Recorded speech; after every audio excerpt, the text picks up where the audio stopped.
The director of The Devil Inside and Separation made a movie I liked? Has hell frozen over? Hi, everyone. Must be a cold day in hell. Hi, everyone. It's me, Grant, the movie and TV guy. Welcome to Raising on Popcorn with Grant, everybody. Movies and TV, that's what we do here. Today we're talking about another movie. That movie is Orphan First Kill. Orphan First Kill is now streaming on Paramount Plus, as well as playing in some select theaters, as well as other video-on-demand services to rent and buy. And it is a prequel, yes, a prequel to the modern 2009 cult classic Orphan.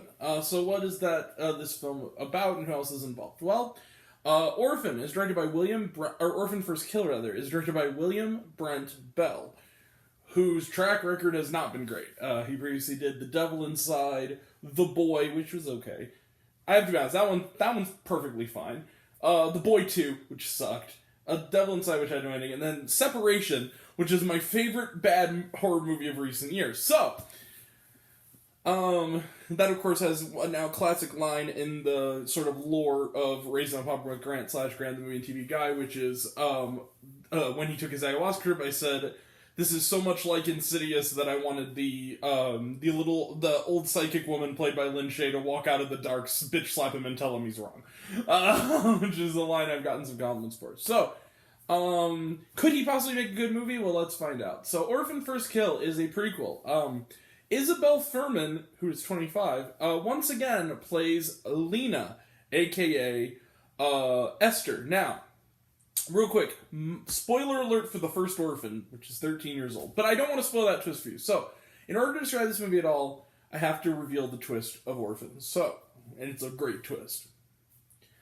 Of course, anyone who saw Orphan knows that Lena, Esther, is actually a 33-year-old, I believe, a woman with dwarfism, who is posing as a 12-year-old orphan, and of course, at the time, or 9-year-old orphan rather, at the time, Isabelle Fuhrman, the lead actress, was 12. She's now 25, and yet it's a prequel. How can that be? Well, remember that scene in Orphan where they describe the previous family who died in a tragic fire that Esther survived prior to the first film's events?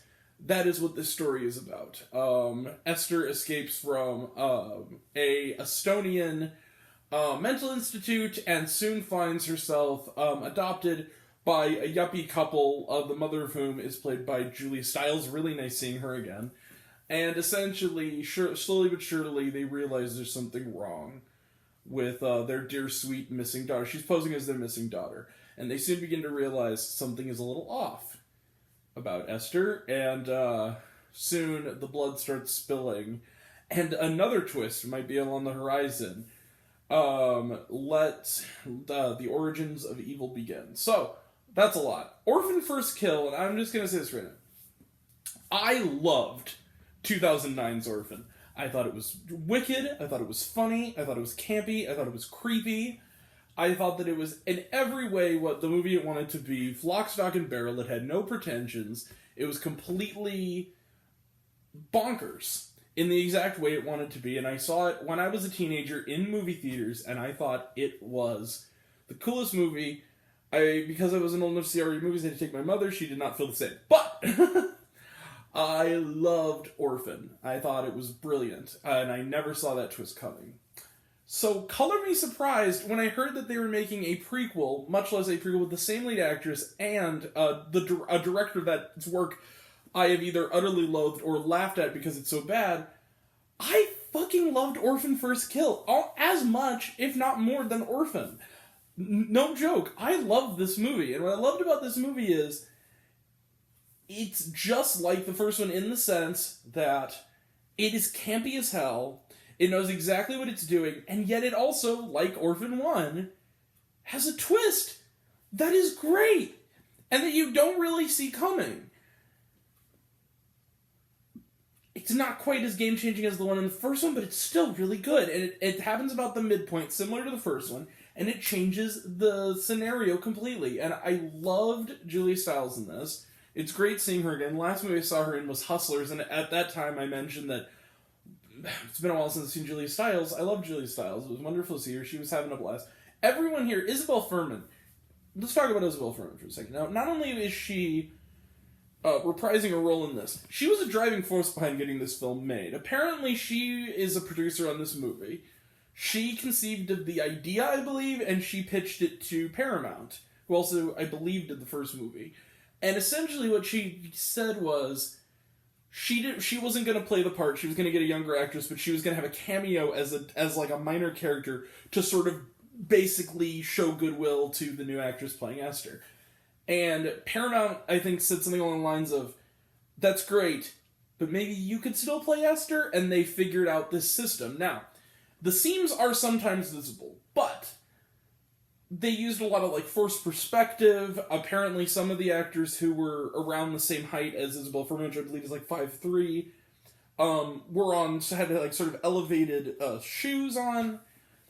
But outside of a couple of shots really early on, the seams are hard to find, you guys. They did a pretty good job. It's just old-fashioned special effects, maybe some slight modern de-aging technology. It looks noticeable, but not egregiously so. And the other thing is, it also shows that a great performer can make you forget you're watching an effect.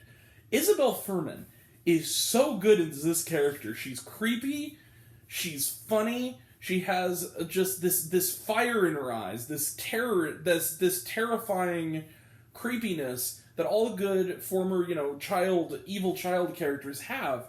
That was great in the first movie, and is great here. Look, I love Orphan First Kill. I'm not going to go all the way, but I'm going to go pretty far. The only reason I'm not going to go all the way, for one thing, is I don't think it's on the level of truly, like, a great... It's more of a B movie. And secondly, it does take a little bit too long at the beginning to get going. Other than that, however, I'm going to give Orphan First Kill, I think it's the same score I gave the first movie. Orphan First Kill, I'm going to give 4.5 out of 5 stars. I love this movie. I was shocked. I was like, wow, they did it. William Brent Bell, congratulations, you made a good movie. Awesome. I have some minor hope for your future as a horror filmmaker. Alright. So yeah, Orphan vs. Kill, 4.5 out of 5 stars. That's it. Let's close the book on it. Trailer trash, none. Watch it on Paramount Plus. It is in theaters. The closest theater it's playing is in O'Fallon, though. It's a half hour away, so I just watched it on Paramount Plus. And was there shawarma? Not really, but they had a cool... The credits were kind of different and kind of interesting in a fun way. That was fun to watch. Alright, we will be back tomorrow to end up this weekend a little late with Spin Me Round, a new indie comedy with Alison Brie.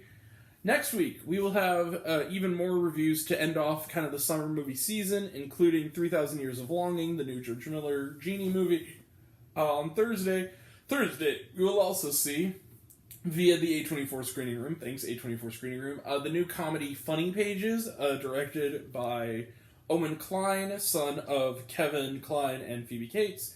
Friday, we will be seeing The Invitation, the horror film that has been advertised profusely. We talk about a bunch on this channel. And then also this coming next weekend, we will have reviews of the superhero adventure Samaritan, starring Sylvester Stallone, streaming on Amazon Prime, as well as the comedy Me Time, starring Mark Wahlberg and Kevin Hart, which is streaming on Netflix. That'll all be next time. And until next time, I'm Grant, the movie and TV guy. I see it all, and I'm happy to share it with you. I love you all. I appreciate you all.